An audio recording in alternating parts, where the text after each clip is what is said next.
Jean-Jacques Rousseau made his own life the subject for many of his celebrated writings. He was born in Geneva in 1712 and raised by his father, a clockmaker. His mother died days following his birth. His father introduced him to classical Greek and Roman literature. He would be apprenticed to become an engraver.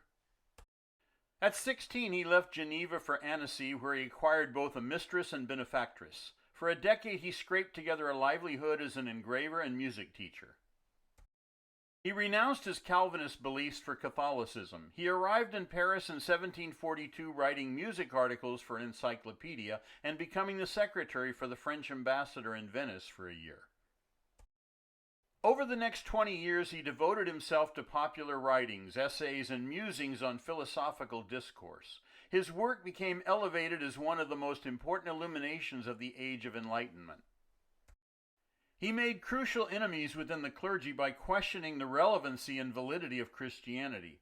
2 of his books were publicly burned. The French government ordered his arrest. He fled for asylum to the Swiss frontier city of Neuchatel.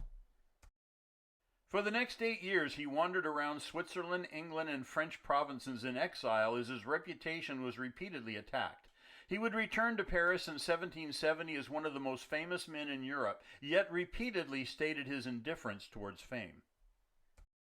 Over the next 10 years, he embraced the virtue of contemplation, self-sufficiency, and solitude within his writings. He distrusted adulation, knowing an unwelcomed hostile betrayal might follow.